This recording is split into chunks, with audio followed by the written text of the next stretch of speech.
وَلَئِن شِئْنَا لَنَذْهَبَنَّ بِالَّذِي أَوْحَيْنَا إِلَيْكَ ثُمَّ لَا تَجِدُ لَكَ بِهِ عَلَيْنَا وَكِيلًا إِلَّا رَحْمَةً مِّن رَّبِّكَ إِنَّ فَضْلَهُ كَانَ عَلَيْكَ كَبِيرًا قُلْ لَئِنِ اجْتَمَعَتِ الْإِنسُ وَالْجِنُّ عَلَىٰ أَن يَأْتُوا بِمِثْلِ هَٰذَا الْقُرْآنِ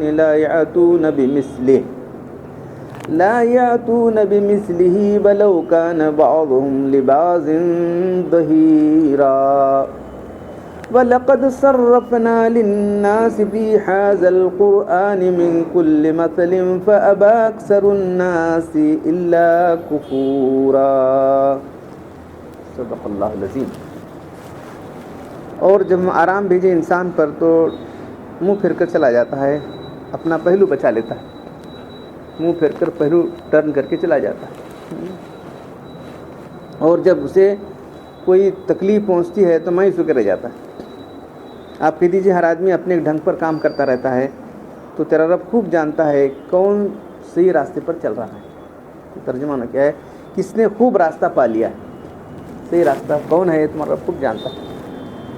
یہ لوگ آپ سے روح کے بارے میں کہتے ہیں، آپ کہہ دیجیے کہ روح میرے رب کے حکم سے ہے اور تم کو بہت تھوڑا ایسا علم دیا گیا ہے، اگر ہم چاہیں تو لے جائیں جو چیز ہم نے وحی کے ذریعے سے آپ کو بھیجی ہے، پھر آپ اپنے واسطے ہمارے مقابلے میں کوئی ذمہ دار نہیں پائیں گے، ہمارے کوئی جو ہے آپ کا کام بنانے والا نہیں ہوگا، مگر تیرے رب کی رحمت ہے، اس کی بخشش تجھ پر بہت بڑی ہے۔ آپ کہہ دیجئے کہ اگر سارے انسان اور سارے جن جمع ہو جائیں کہ اس طرح سے قرآن بنا کر لائیں گے تو ہرگز نہیں لا سکیں گے، چاہے دوسرے ایک دوسرے کی کتنے مدد کرنے والے ہو جائیں۔ بے شک ہم نے قرآن میں پھیر پھیر کر باتیں سمجھائی ہیں اس قرآن کے اندر مثالوں کے ذریعے سے، لیکن اکثر لوگ انکار کیے بغیر نہیں رہتے۔ تو یہاں جو پہلی آیت ہے کہ اذا انعمنا، انسان کا مزاج، تو یہ عام طور پر جو لوگ کافر ہیں، جو لوگ صحیح ایمان رکھنے والے نہیں ہیں، جب ہم انسان کو نعمت عطا کرتے ہیں اذا انعمنا الانسانی، تو سمجھتا ہے کہ میرا حق ہے، مجھے نعمت ملی ہے، بلکہ منہ پھیر لیتا ہے اللہ سے نعمت ملنے کے بعد، عارض ونا بجانبی، تو جو ہے منہ مل لیتا ہے، کروٹ پھیر لیتا ہے، اللہ کی طرف سے بالکل نگلیجن کرتا ہے، اللہ کی طرف سے نگلیجن کرتا ہے، اور جب مصیبت پہنچتی ہے اور جب تکلیف پہنچتی ہے تو کیا ہے، مایوسی کو بجاتا ہے۔ رات دن خودکشی کے واقعات دیکھ رہے ہیں، تھوڑی تکلیف پہنچی تو خودکشی کر لے، ایسا کوئی چھوٹے سے لے بڑے تک، تو یہ مایوسی کی وجہ سے انسان ایسا کر رہا ہے۔ اسٹیٹسٹک بہت زیادہ دیا ہے انہیں، ہر سیکنڈ ہر منٹ پہ خودکشی، اور انڈیا میں تعجب کریں گے آپ، تو یہ سب مایوسی کی وجہ سے ہے۔ ایمان والا کبھی مایوس نہیں ہوتا اللہ کے رحمت سے، والا الیاس من اللہ کفر، اللہ سے مایوسی کفر کی بات، اللہ سے بے خوف ہونا بھی کفر ہے، اللہ کے سے بے خوف ہونا بھی جو ہے وہ بھی کفر ہے، اللہ سے مایوس ہونا بھی کفر ہے۔ جو اللہ کہہ رہا ہے، جو کرتا ہے اچھا ہی کرتا ہے، یہ ہمارا کم سے کم جہل لوگوں میں جو نصیب میں ہوتا ہے ہمارے، تو ذرا دیکھیں تو بہت کم ہمارے مسلمان، بہت کم ہے، خوشی کرنے والے مسلمان بہت کم ہے، اکثر غیر مسلم ہی زیادہ۔ پھر آگے بات فرمایا جا رہا ہے، ہر آدمی اپنے، آپ کہہ دیجئے کہ تمام مومن کفار سب اپنے اپنے طریقے پر عمل کر رہے ہیں، اسے اچھا سمجھ کے کر رہے ہیں، تمہارا رب جانتا ہے کون بالکل صحیح راستے پر، ہر ایک اپنا میں کروں سے سمجھ لے کر رہا ہے، لیکن تمہارا رب جانتا ہے کون اس کے صحیح راستے پر لگا ہوا ہے۔ تو شاکلتی انہیں شکل انہیں طریقہ، دیکھ اپنے اپنے میں ڈھنگ سے، تو طبیعت سے، اپنی طبیعت سے، عادت سے، جبلت سے، نیت سے، طریقے سے، سب ایسے معنی ہیں شکل سے، اپنے ایک میتھڈ پر کام کر رہا ہے، تمہارا رب جانتا ہے کون سے راستے پر۔ اب جو آگے سوال آ رہا ہے کہ یعنی روح، یہ لوگ روح کے بارے میں سوال کرتے ہیں، تو آپ کہہ دیجئے کہ روح تو میرے رب کے حکم سے ہے، اور تمہیں جو علم دیا گیا بہت تھوڑا علم ہے۔ تو اب یہ یہاں اوپر سے قرآن کا ذکر چلا تھا، اوپر اس کے بعد آگے بھی قرآن کا ذکر ہے، دوسری آیت میں 86 کے آیت میں، اگر ہم چاہیں تو وہی کے ذریعے سے جو ہم بھیجیں آپ کو لے جائیں، تو روح کے معنی کیا ہیں؟ تو ہم نے وَأَنزَلْنَا إِلَيْكَ رُوحًا مُبِينًا، ہم نے آپ کی طرف یہ روح بھیجی ہے، یعنی تو قرآن کو بھی روح کہا گیا ہے، تو کیا قرآن کے معنی ہیں کیا الگ معنی ہیں. تو بہت سے مفسر نے کہا کہ یہاں روح کے معنی قرآن کے. کچھ مفسر نے ایسا کہا ہے. دوسرے مفسر نے کہا نہیں، یہ جو آیتیں نازل ہوئی کیا بیک گراؤنڈ نازل ہوئی تھیں؟ تو قریش نے جو ہے یہود کے پاس لوگ بھیجے تھے، ایسا ہمارے پاس نبی آئے کیا ہے، ان کو تمہیں سوال پوچھو روح کیا ہے. ایسے بہت سوالات پوچھے. تو وہ ایک 7 نوجوان تھے، انہوں کہاں چلے گئے، ان کا کیا حال ہے ذرا پوچھو ان کو. اور وہ جو ایک بہت بادشاہ تھا، پوری دنیا کو فتح کیا تھا، مشرق سے مغرب تک اس کی حکومت تھی، وہ کون تھا؟ روح کی حقیقت کیا ہے؟ تو انہوں بول کر بھیجتے. انہوں جو ہے یہ تیسری سوال جب کوئی دے سکتا نہیں، ان کو معلوم تھا کوئی نہیں جانتا. 2 سوال کے جواب دیا تو نبی، تینوں کا دیا تو نبی نہیں. انہوں جو ہے کیا تھی دانا نہیں سمجھو. 3 کا نہیں دیا تو انہیں بھی کیا نہیں. تینوں کا جواب بھی نہیں دینا، تینوں کا جواب جو ہے تینوں کے جوابات بھی نہیں دینا، تینوں کے جواب نہیں بھی دینا، نہیں ویسا بھی نہیں، پھر 2 کے جواب دینا جو سچے نبی. تو نبی بولے کہ بس 2 کے جواب دیے. اس کے بعد وہی آئی کہ روح کے بارے میں تو اللہ کے سوا کوئی جانتا نہیں. ہاں سچے نبی سب معلوم ہو ایمان اللہ. صرف جو ہے یہ اللہ کے کو جو تنگ کرنے کے لیے تھا. تب یہ جو ہے یہاں روح کے معنی کچھ لوگوں نے وہی کے لیے ہیں، کیونکہ اوپر سے ذکر قرآن کا چلا آ رہا تھا نا. روح کے معنی وہی کے بھی ہیں. نزل به الامین، جبریل علیہ السلام کی روح کہا گیا. وَأَوْحَيْنَا إِلَيْكَ روحن، ہم نے آپ کی طرف روح نازل کی، من امرنا ہمارے حکم سے. یہ اس کیسے مفسرین میں ان آیت کے بارے میں تھوڑا سا ڈفرینس ہو گیا. تو بیک گراؤنڈ تو یہ ہے کہ جو ہے انہوں نے روح کی حقیقت پوچھی تھی، تو اللہ تعالیٰ نے جواب دیا کہ روح اللہ کے حکم سے ہے، اس کے بارے میں تم نہیں جان سکتے. اس سے زیادہ تمہارا علم بہت تھوڑا ہے اس کی حقیقت کو جاننے کے لیے. حدیث مرفوع میں سوال کیا جو ہے اس کا شان نزول یعنی بیک گراؤنڈ اس کا یہ ہے کہ وہ سوال کرنے والوں نے روح کے بارے میں سوال کیا تھا. مقصد اس کی حقیقت کیا ہے، کیسا انسان کی جسم میں آتی ہے، کیسا انسان زندہ رہتا ہے، کب مرتا ہے. تو عبداللہ مسعود کہتے ہیں کہ میں اللہ کے ساتھ مدینہ کے غیر آباد حصے میں اللہ کے جا رہے تھے، میں آپ کے پیچھے تھا، آپ کے پاس ایک چھڑی کھجور کی تھی. اس کے بعد یہودیوں پر سے گزر ہو گیا. یہ نبی علیہ روح کے بارے میں پوچھو، یہ نکو پوچھیں گے، اسے آپس میں اس کا لے آپ پوچھ جاؤں روح کیا ہے. تو اللہ کے ٹھہرے ٹھہرے ایک دم آپ کو وہی آ گئی، روح کی آ گئی، آپ کو نہ وہی آ گئی. آپ خاموش کھڑے ہو گئے ٹیک لا کر لکڑی پر. تو عبداللہ مسعود کہتے ہیں مجھے معلوم ہے کہ وہی آ رہی ہے. تو فوراً یہ آیت نازل بھی وَيَسْأَلُونَكَ عَنِ الرُّوحِ، یہ لوگ روح کے بارے میں پوچھتے ہیں. تو روح جو ہے یہ میرے رب کے حکم سے ہے، اللہ کے حکم سے آتی ہے. اللہ کے حکم سے اللہ جب بولتے ہیں نکل گیا. تو یہ صحیح روایت ہے. تو اس سے معلوم ہوا کہ یہ جو یہاں سوال ہے یہ روح کے بارے میں ہے، اور یہ سوال صرف امتحان کرنا تھا ان کو.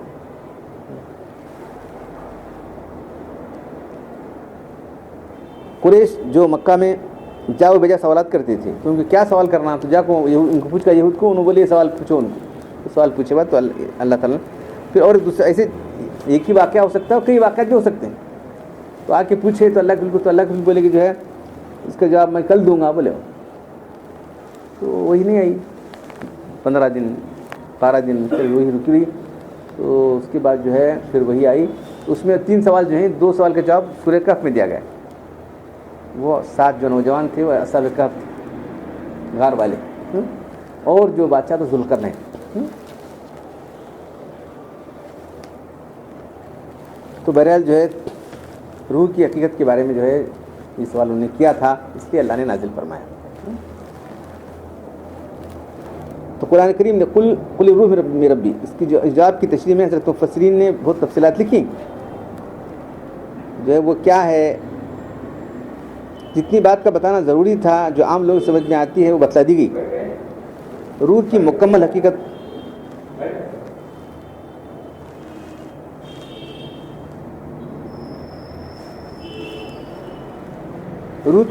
حقیقت اس کا سوال تھا، اس کو نہیں بتلایا گیا کیونکہ عوام کی سمجھ سے باہر تھی، اور اس کی ضرورت بھی کیا ہے روح کی حقیقت جاننے کے لیے. یہاں اللہ کے حکم ہوا کہ جو ہے آپ اتنا کہہ دیجئے کہ روح میرے رب کے حکم سے ہے. تو روح اللہ کے حکم سے انسان کے جسم میں آتی ہے. کسی جانور ان کی بھی روح ہے تو یہ سب اللہ کے حکم سے آتی ہے. بس اتنا جانو اس کی حقیقت کیا کرنا ہے تم کو. عام مخلوقات کی طرح نہیں ہے وہ. اللہ کے حکم سے آتی ہے, اللہ کے حکم سے جاتی ہے. بس روح کو عام چیزوں پر قیاس نہیں کر سکتے.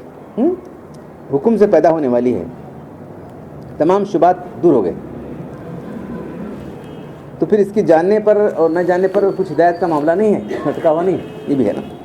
امام جساس جو بہت بڑے یہ ہیں مفتی ہیں, انہوں نے لکھا ہے کہ سارے سوالات کے ہر آدمی جو بھی سوال کرتا ہے کسی کو جواب دینا بھی ضروری نہیں ہے. تو اللہ نے کیا کہ وہ اللہ کے حکم سے بس اتنا کیا تفصیل نہیں ہے, روح کیسی ہے, کدھر آتی, کیا آتی. اب سوال یہ کیا روح کی کوئی جان سکتا ہے, نہیں جان سکتا, یہ سوال ہے. تو نہیں جان سکتا کیا نہیں, انسان کو جتنا معلومات ہے اتنی معلومات تو ہمارے علماء نے سب لکھا ہے. تو اس سے پہلے بھی جو ہے بتایا کہ انسان کی جو ہے ایک روح سفلی ہے, ایک روح علوی, روح سفلی اور روح علوی.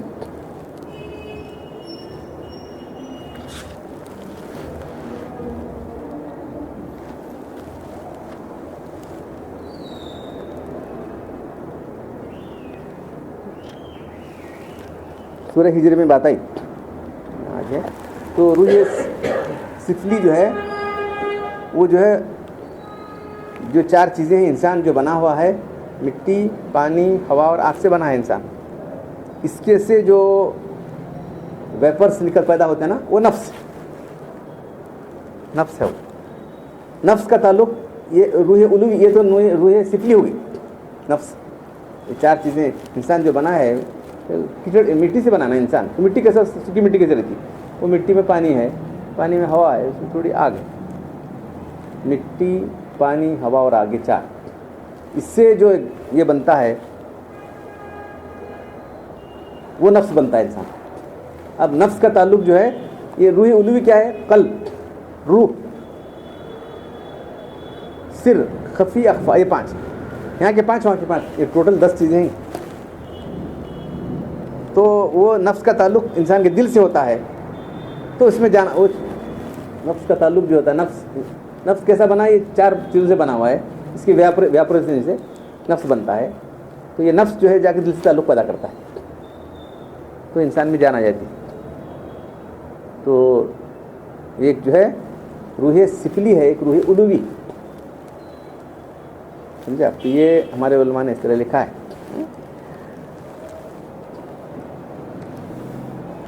تب آگے دوسری آیت میں تو ایسا معلوم ہو رہا ہے کہ وہ قرآن کے بارے میں ہے.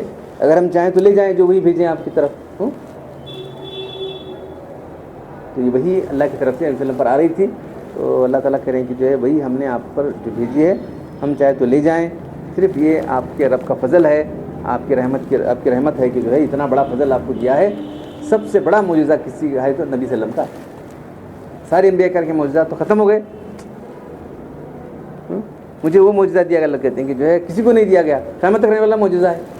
اس لیے چیلنج دیا جا رہا ہے کہ اگر لئن اجتمعت الانس والجن, اگر تمام جن سے نا تمام انسان اور تمام جن سب مل کر بھی قرآن سے قرآن بناتا نہیں بنا سکتے.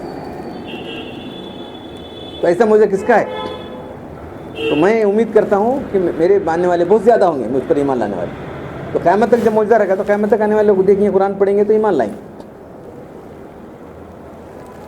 تو آگے جو بات فرمائی جا رہی ہے, کیوں لائے تھے, بلغت صرفنا للناس فی ھذا القرآن, ہم نے اس قرآن میں بہت سی باتوں کو, من کل مثل, ہر مثال کو, ہر بات کو بہت طریقے سے سمجھانے کے لیے ہر قسم کے عمدہ مضامین طرح سے بیان کیے ہیں.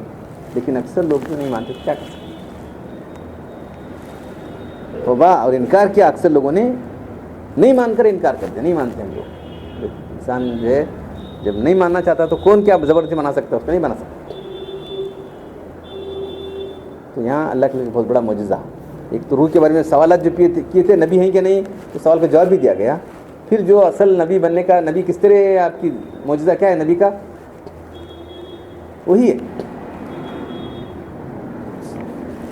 سورہ بنی اسرائیل چلے نہیں, تو اس میں پہلا معجزہ تو وہ آپ کا معراج ہے. پھر یہ بھی بہت بڑا معجزہ ہے پورے انسانوں کے لیے. وہ تو انہیں دیکھ کر آئے کرے, وہ سب ان کے لیے ہو گیا, انہوں سمجھائے.